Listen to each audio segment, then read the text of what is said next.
ایک بدعقیدہ شخص کا دلچسپ واقعہ۔ ہارون الرشید کے دربار میں ایک شخص نے حیرت انگیز کرتب دکھانے کی اجازت چاہی تو اجازت دے دی۔ جب اس نے حیرت انگیز کرتب دکھایا تو حاضرین کی حیرت کی کوئی انتہا نہ رہی۔ ہارون الرشید نے یہ حیرت انگیز کمال دیکھا تو حکم دیا کہ اس شخص کو 10 دینار انعام میں دیے جائیں اور 10 کوڑے لگائے جائیں۔ حاضرین مجلس نے اس عجیب و غریب انعام کی وجہ پوچھی تو ہارون الرشید نے کہا 10 دینار اس شخص کی ذہانت کا انعام ہے اور 10 کوڑے۔ بسم اللہ الرحمن الرحیم۔ ناظرین، جیسا کہ اللہ تعالیٰ نے ارشاد فرمایا کہ کیا انسان کو یہ نہیں معلوم کہ ہم نے اس کو نطفہ سے پیدا کیا ہے؟ انسان کو اصل تخلیق باپ کے نطفہ اور ماں کے خون حیض سے ہوئی ہے۔ اس کے علاوہ انسان کو ظاہری اور باطنی جو کچھ نعمتیں عطا ہوئیں وہ سب حق تعالیٰ کی عطا ہیں۔ اللہ تعالیٰ کہتے ہیں کہ اعلیٰ درجات کسی کو عطا فرما دیں، مگر اپنی بنیادی حقیقت کا انسان کو بار بار دھیان دل میں رکھنا چاہیے کہ ماں کے پیٹ میں جب انسان کی تخلیق ہوتی ہے تو باپ کے نطفہ اور ماں کے خون حیض ہی سے اس کے اعضاء بنتے ہیں۔ پھر ان اعضاء میں دیکھنے، سننے، عقل و فہم کے خزانے کون رکھتا ہے؟ اپنی حقیقت سے، تصور سے کبھی آدمی مغرور ہو کر تکبر اور خود پسندی کا شکار نہیں ہوگا، وگرنہ اپنی اصل حقیقت سے بے خبر انسان تکبر اور خود پسندی میں مبتلا ہو کر ہدایت اور دونوں جہانوں کی فلاح سے محروم رہ جاتا ہے۔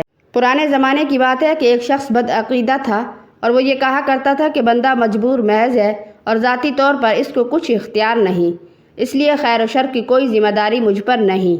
ایک دن یہ ملعون ایک باغ میں پہنچا اور باغ کے مالک کی اجازت کے بغیر خوب پھل توڑ توڑ کر کھائے۔ مالک نے کہا، اوہ چور کمینے، یہ کیا کر رہے ہو؟ اس نے اپنے برے عقیدے کے مطابق جواب دیا کہ یہ باغ اللہ تعالیٰ کا ہے اور میں اللہ کا بندہ ہوں اور اللہ کی عطا اور نعمتوں سے کھا رہا ہوں، تو کون سا گناہ ہے؟ مالک نے اس کو پہلے درخت پر رسی سے باندھا اور ایک موٹا اور مضبوط ڈنڈا لے کر اس کی پیٹھ پر رسید کرنا شروع کیا۔ اس نے کہا، اے ظالم، مجھ بے گناہ کو اس بری طرح کیوں مار رہے ہو؟ اللہ سے شرم کر۔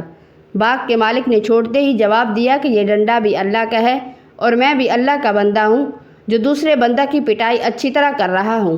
مجھے کچھ اختیار نہیں، میں بھی مجبور ہوں، میرا ڈنڈا بھی مجبور ہے۔ دراصل یہ سب اللہ تعالیٰ کر رہا ہے۔ اس نے بڑی منت سماجت کرتے ہوئے کہا کہ اس برے عقیدے سے میں پکی توبہ کرتا ہوں، بے شک اختیار ہے، اختیار ہے، اختیار ہے، بندہ مجبور نہیں ہے۔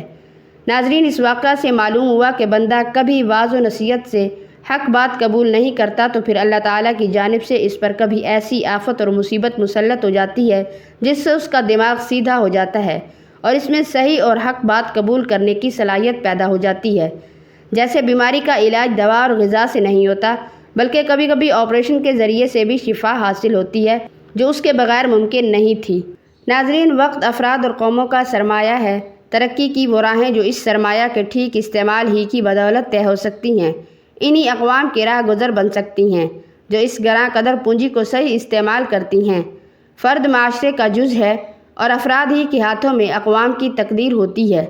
کسی قوم کے زوال کی پہلی علامت یہ ہے کہ اس کے افراد ضیاع وقت کی آفت کا شکار ہو جائیں۔ مسلمان قوم جو ایک درخشاں تاریخ رکھتی ہے اور جس کے جاہ و جلال اور عظمت و سطوت کے پرچم سرنگوں ہوئے کوئی زیادہ عرصہ نہیں گزرا۔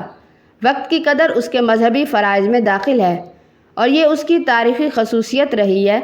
وہ صدیوں پوری دنیا پر چھائی رہی، علم و حکمت کے میدانوں میں بڑھتی اور ترقی کی سیڑھیاں چڑھتی رہی۔ ان کی علم و دانش کی درسگاہیں تو وقت کی پابند تھیں ہی، عیش فراواں اور وسعت حکومت رکھنے والے بادشاہوں کے درباروں میں بھی یہ سبق سکھایا جاتا۔ وہ کام جو فائدہ سے خالی ہو، چاہے کتنا ہی حیرت انگیز کیوں نہ ہو، کمال زندگی نہیں، زوال زندگی ہے۔ مشہور ہے کہ کسی شخص نے ہارون الرشید کے دربار میں ایک حیرت انگیز کرتب دکھانے کی اجازت چاہی۔ اجازت مل گئی تو دربار میں حاضر ہو کر فرش کے بیچوں بیچ ایک سوئی کھڑی کر دی اور کچھ فاصلے پر کئی سوئیاں ہاتھ میں لے کر کھڑا ہو گیا۔ پھر اس نے ایک سوئی اٹھائی اور فرش پر کھڑی ہوئی سوئی کا نشانہ لیا۔ حاضرین کی حیرت کی کوئی انتہا نہیں رہی جب انہوں نے دیکھا کہ یہ دوسری سوئی پہلی سوئی کے ناکے میں داخل ہو کر پار ہو چکی ہے۔ اس طرح اس نے تقریباً 10 سوئیاں پھینکی اور سب کی سب پہلی سوئی کے ناکے سے پار ہو گئیں۔ ہارون الرشید نے یہ حیرت انگیز کمال دیکھا تو حکم دیا، اس شخص کو 10 دینار انعام میں دیے جائیں اور 10 کوڑے لگائے جائیں۔ حاضرین نے اس عجیب و غریب انعام کی وجہ پوچھی تو ہارون الرشید نے کہا کہ 10 دینار اس شخص کی ذہانت، نشانے کی سچائی کا انعام ہے اور 10 کوڑے اس بات کی سزا ہے کہ اس نے اپنی خداداد صلاحیتیں اور قیمتی وقت ایک ایسے کام میں صرف کیا جس کا دین و دنیا میں کوئی فائدہ نہیں۔ وقت کی قدر بڑے نصیب کی بات ہے۔ بہت سے لوگ ایسے ہیں جنہیں اپنی زندگی کا کوئی ہدف اور مقصد معلوم ہی نہیں۔ بعض کو اللہ نے دولت دے رکھی ہے تو بازار میں بیٹھے لوگوں کو دیکھ دیکھ کر وقت گزارتے ہیں، کچھ شطرنج وغیرہ کھیلنے بیٹھ جاتے ہیں، اور کچھ ایسے ہوتے ہیں کہ جو سلاطین و بادشاہوں کے بے فائدہ من گھڑت قصے اور حکایات سننے کا مشغلہ اختیار کر کے زندگی ضائع کرتے ہیں۔ ان چیزوں کو سامنے رکھ کر یہ بات سمجھ آتی ہے کہ وقت کی قدر اور زندگی کی اہمیت کا احساس اللہ کا ایک انعام ہے، اور یہ انعام ہر کسی کو نہیں ملتا۔ وہ جسے چاہیں عطا کر دیں کہ یہ بڑے کرم کے فیصلے اور بڑے نصیب کی بات ہے۔ اللہ جل شانہ ہمیں وقت کی قدر اور اس کی اہمیت کا احساس عطا فرمائے۔ علماء سلف اپنے وقت کے بارے میں بڑے محتاط تھے۔ وقت کے ضائع ہونے کا انہیں ہر وقت کھٹکا لگا رہتا تھا۔ چند لوگ حضرت معروف کرخی رحمۃ اللہ علیہ کے پاس بیٹھے تھے۔ جب مجلس انہوں نے طویل کی اور کافی دیر تک نہیں اٹھے تو حضرت معروف کرخی رحمۃ اللہ علیہ ان سے فرمانے لگے، نظام شمسی چلانے والا فرشتہ تھکا نہیں، اس کی گردش جاری اور وقت گزر رہا ہے، آپ لوگوں کے اٹھنے کا کب ارادہ ہے؟ عثمان باقلانی رحمۃ اللہ علیہ ہمیشہ ذکر میں مصروف رہتے تھے، فرماتے تھے کیونکہ کھاتے وقت ذکر نہیں ہو سکتا، اس لیے جب میں کھانے میں مشغول ہوتا ہوں تو یوں محسوس ہوتا ہے جیسے میری روح نکل رہی ہو۔ حضور صلی اللہ علیہ وآلہ وسلم کا ارشاد مبارک ہے، جو شخص ایک مرتبہ سبحان اللہ و بحمدہ کہے گا، اس کے عوض اس شخص کے لیے جنت میں کھجور کا ایک درخت لگا دیا جائے گا۔ ذرا اندازہ کیجئے زندگی کی کتنی قیمتی گھڑیاں ایسی ہیں جو انسان ضائع کر دیتا ہے اور اتنے عظیم اجر و ثواب سے محروم رہتا ہے۔ دنیا کے یہ ایام آخرت کے لیے کھیتی کا درجہ رکھتے ہیں۔ کون عقل مند ایسا ہے کہ جو اپنی کشت میں بیج نہ بوئے یا سستی سے کام لے؟ اس لیے ضرورت ہی کے تحت لوگوں سے ملا جائے اور بقدر ضرورت ہی کھایا جائے، کیونکہ بسیار خوری بسیار خوابی کا سبب ہے۔ وقت کو ضائع ہونے سے تب ہی بچایا جا سکتا ہے جب دل میں اس کی اہمیت کا احساس ہو۔ انسان کو چاہیے کہ نظام الاوقات بنائے اور کاموں کی ترتیب کے اصول کے مطابق رکھے۔ ہمارے اسلاف وقت کے بڑے قدردان تھے۔ مشہور تابعی عامر بن عبد القیس کے بارے میں منقول ہے کہ ان سے ایک مرتبہ کسی نے بات کرنی چاہی تو فرمایا، سورج کی گردش روک دو تو تم سے بات کرنے کے لیے وقت نکال لوں گا۔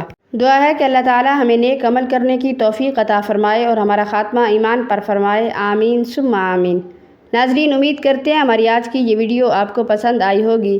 اگر آپ نے ہمارے چینل کو ابھی تک سبسکرائب نہیں کیا تو آپ سے گزارش کرتے ہیں کہ ہمارے چینل کو سبسکرائب کر کے بیل آئیکن کے بٹن کو پریس کر دیں تاکہ فیوچر میں اپلوڈ ہونے والی ہر نئی اسلامی و معلوماتی ویڈیوز کا نوٹیفیکیشن آپ کو بروقت ملتا رہے۔ اللہ ہم سب کا حامی و ناصر ہو۔ ناظرین، اللہ تعالیٰ کے 99 ناموں میں سے ایک نام کمنٹ باکس میں ضرور ٹائپ کریں۔